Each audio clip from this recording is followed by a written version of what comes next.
今回は熊本と大分、宮崎を巡る旅をします。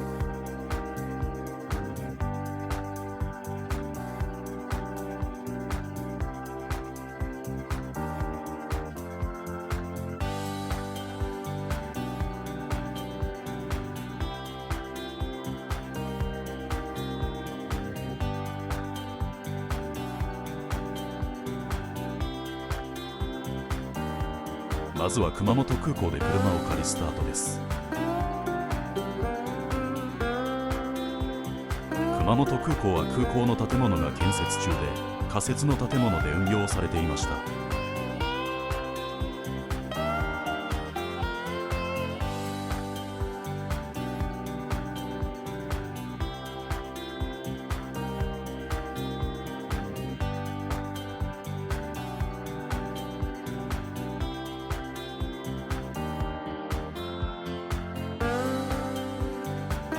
ワンピースの像が熊本復興プロジェクトとして各地に建てられているようです。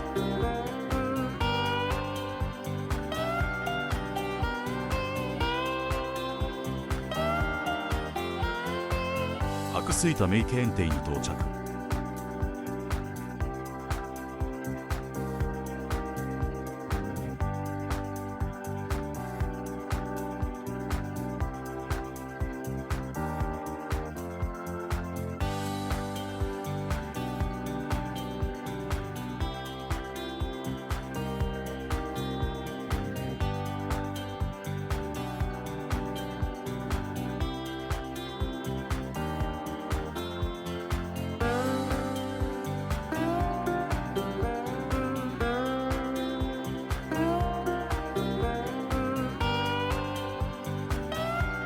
農業用に作られたダムで、周りの地盤が弱いため緩やかな曲線になるように設計しています。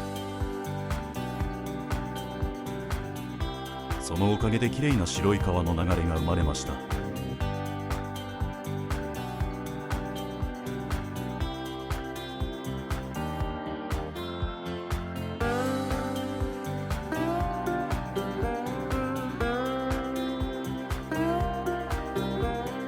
白水田名家園邸から武田市内に向かう途中見覚えのある店が。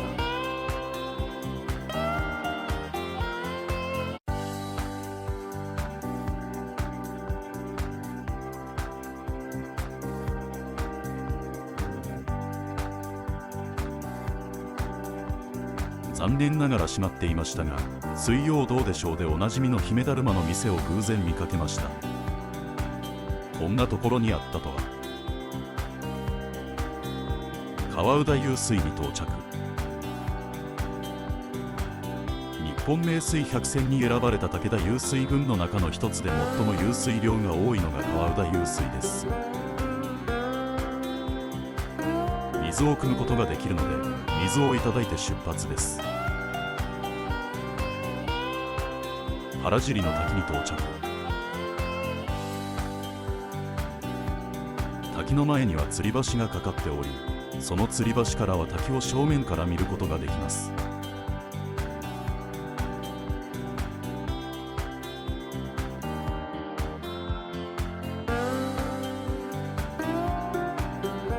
大分県豊後大野市にある原尻の滝は幅120メートル、高さ20メートルの大分県百景の一つに挙げられている名瀑です。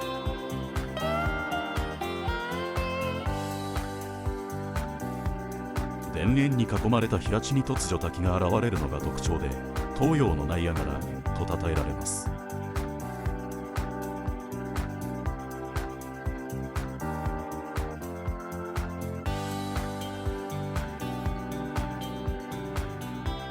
武田に到着。まずは岡城に向かいます。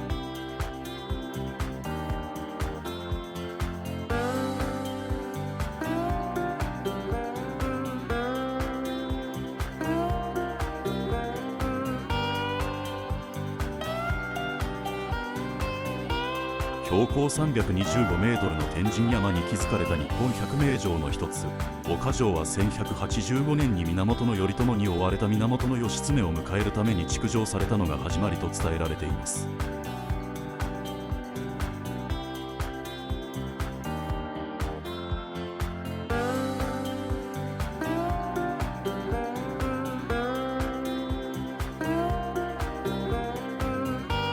在の形になったのは豊臣秀吉の時代に大規模な修築が施されました。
明治維新後は廃城令により廃城となり、石垣を除き全て破壊されてしまいました。しかし現在も立派な石垣は往年の面影を残しています。滝蓮太郎の工場の月のイメージとなった城でも有名ですね。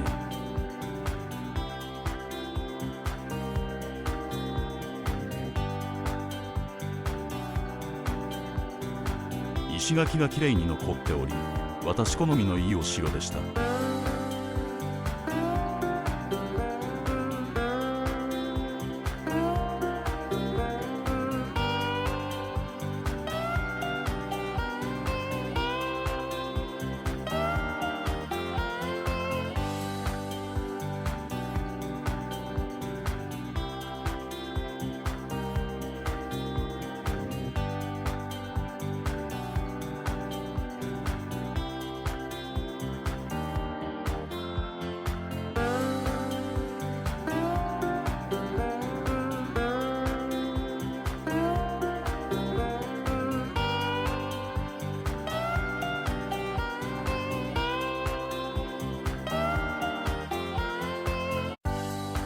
本丸近くに井戸があるということはいい城の条件です。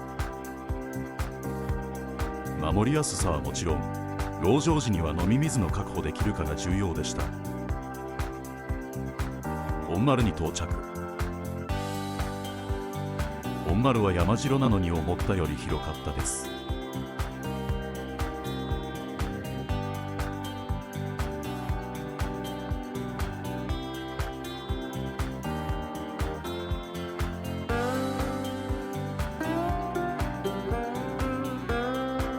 武田の町を散策します。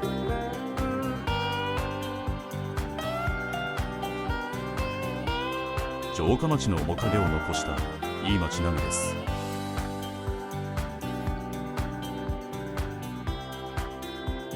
暗くなってしまいましたが、願成院本堂に向かう石階段もいい感じでした。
滝蓮太郎が住んだ家が滝蓮太郎記念館としてあります。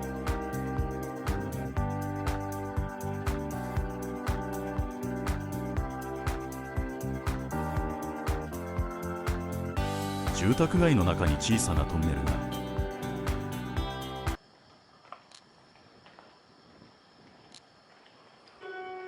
トンネルを通るとランダムで音楽が流れてきます。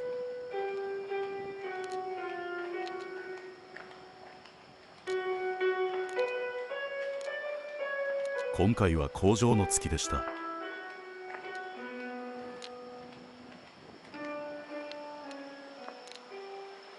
知らなかったら怖いですね。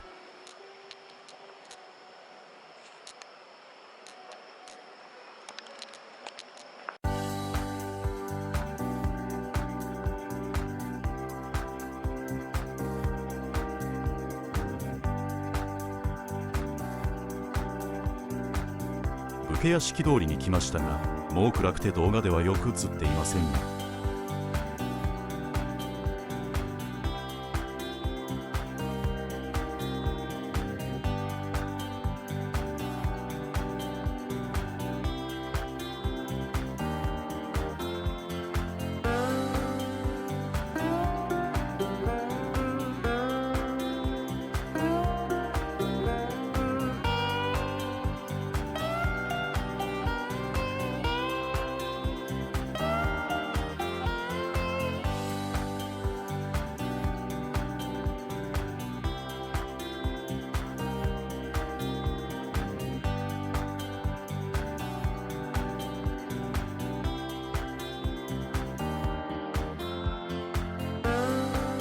武家屋敷のアルタニアに残されたキリシタン洞窟礼拝堂跡です。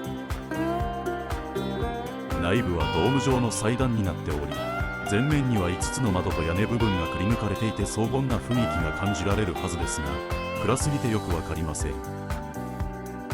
心霊スポット探索状態でした。もう少し明るいうちに歩きたかったですね。豊後武田駅の後ろに流れる洛門の滝は水量が少ないのか今回流れていませんでした。残念。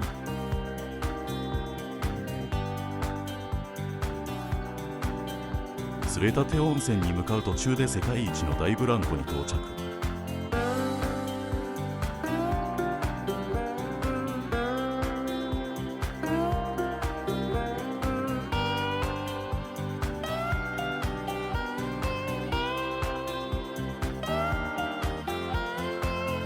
ロープの長さと暗いせいか、全然漕いでいないのに迫力がありました。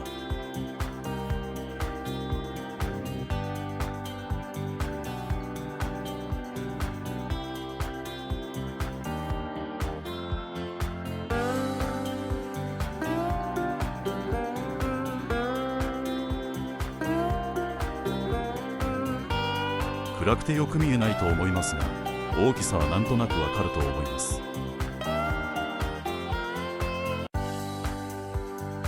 黒川温泉に到着。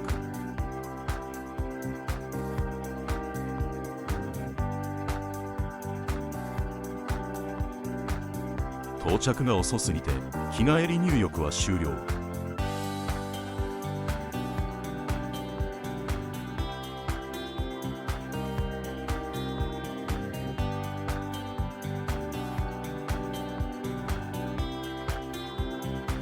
雰囲気だけ味わって次へ向かいます。杖立温泉に到着。杖立温泉も日帰り入浴は終了していますが、無料の24時間の元湯がありますのでそこに向かいます。外の明かりしかないので中は真っ暗でした。朝になり明るくなったので温泉に入る前に無料の蒸し場で朝食の食材を蒸します。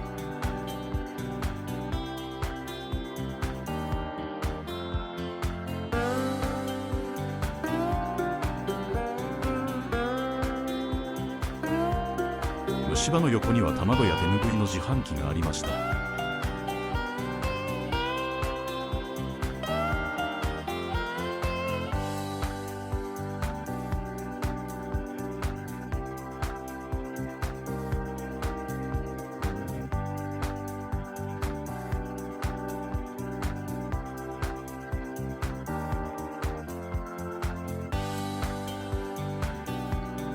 朝の元湯はこんな感じのオープンな温泉で、ぬるめで長湯ができました。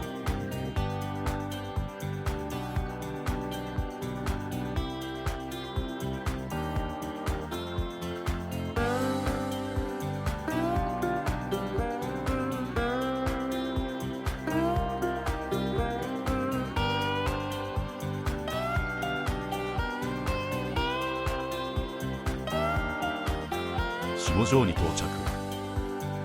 鍋釜滝周辺を散策します。駐車場からは遊歩道が整備されて、吊り橋などもあります。鍋釜滝は岩の割れ目に入った小石が水流で回転し、岩が削られて中が穴になる凹凸が見られます。その形状が鍋や釜に見えることから、滝の名前がついたとされます。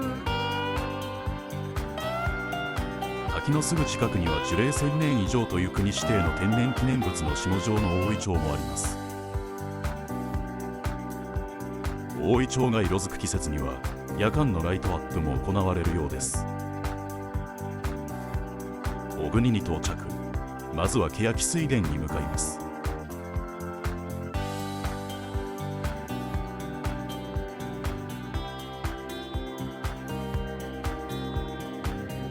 樹齢1000年とも言われる欅の根元から湧水しており、水の神が祀られています。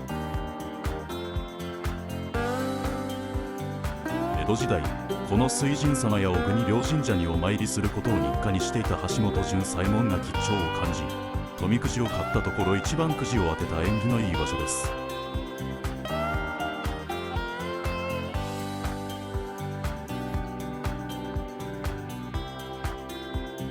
小国両神社は小国峡を開拓した高橋宮、日宮の2柱の神様を祀る神社です。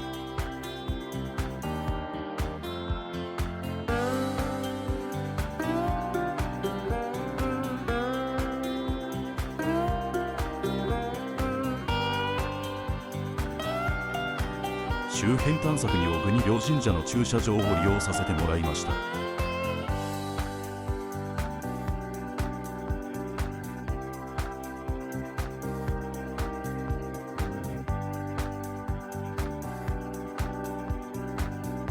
鍋ヶ滝に到着。鍋ヶ滝の落差は約10メートルとあまりないですが、幅が約20メートルあり、流れる水がきれいにカーテン状に流れています。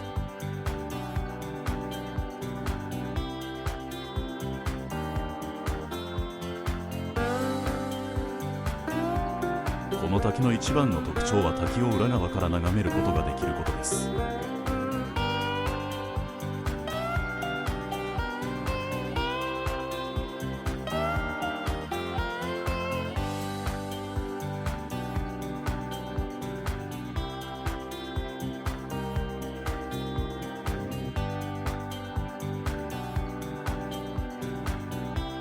そのため別名恨みの滝と呼ばれています。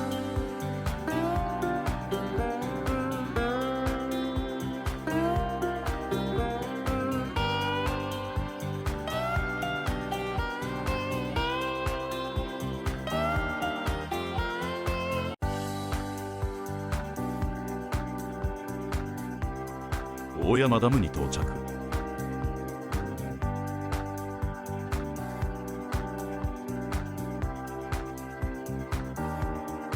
進撃の巨人の作者の出身地ということで、日田市では進撃の巨人とのコラボを行っています。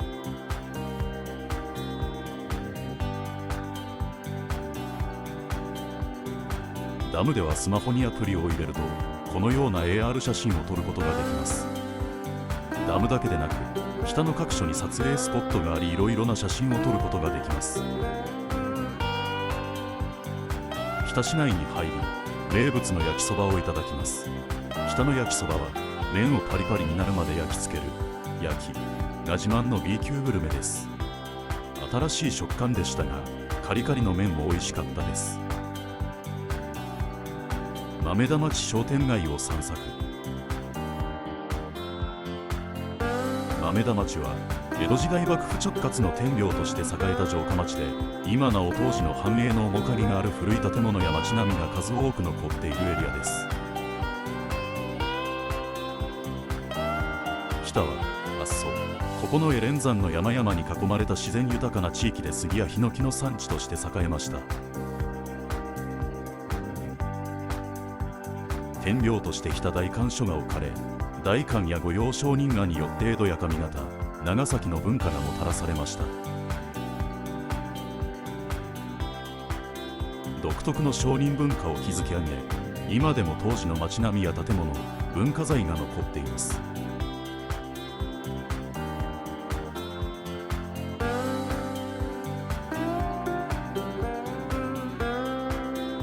時間がなかったので資料館などを寄ることができなかったですが、散策するだけでも楽しかったです。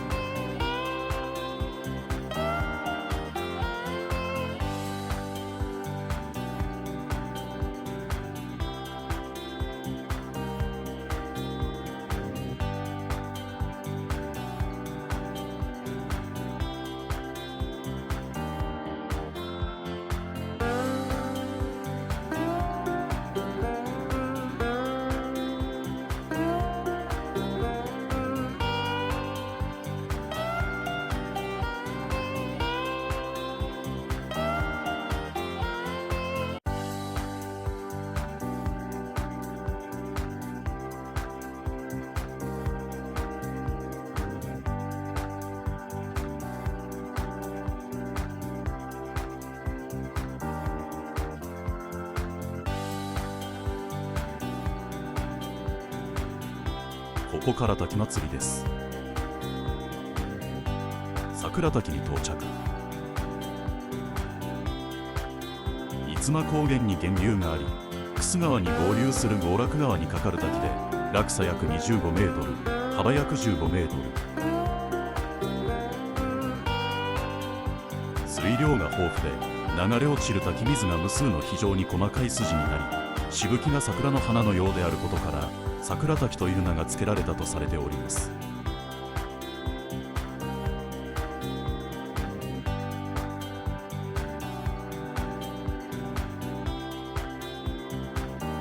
呪音の滝に到着。呪音の滝は上段20メートル、下段10メートルと合わせて約30メートルの落差がある二段滝です。滝の裏側に入ることも可能な裏見の滝で、滝の裏側へ向かう遊歩道が整備されているとのことでしたが、行った時は増水の影響で滝の下まで降りることができませんでした。日椎谷の滝に到着。日椎谷の滝は宇佐の三滝の一つで、落差86メートルの断崖から落ちる水の流れる眺めは豪快です。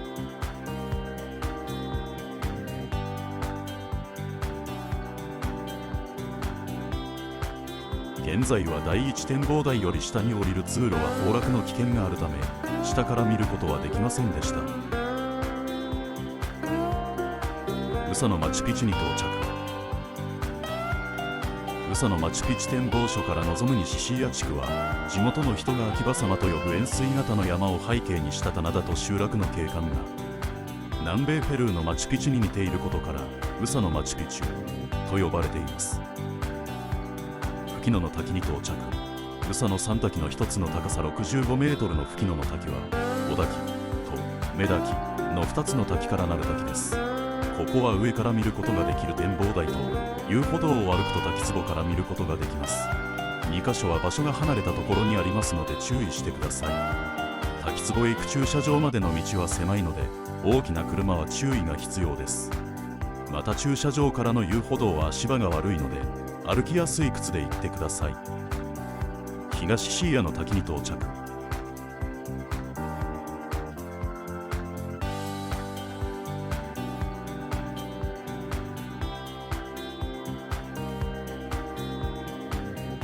東椎谷の滝も宇佐の三滝の一つです。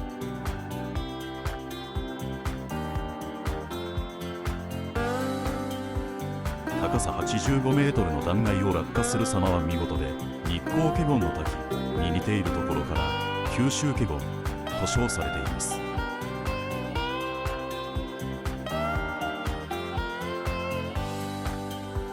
駐車場からの遊歩道は足場が悪いので、歩きやすい靴で行ってください。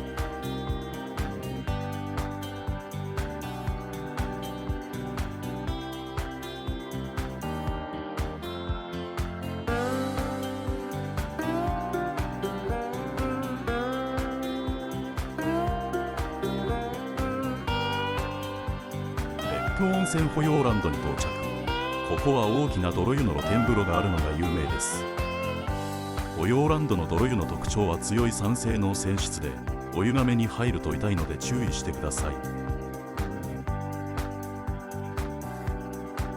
泥は水に比べて5倍の熱保有度があるので、体の芯から温まります。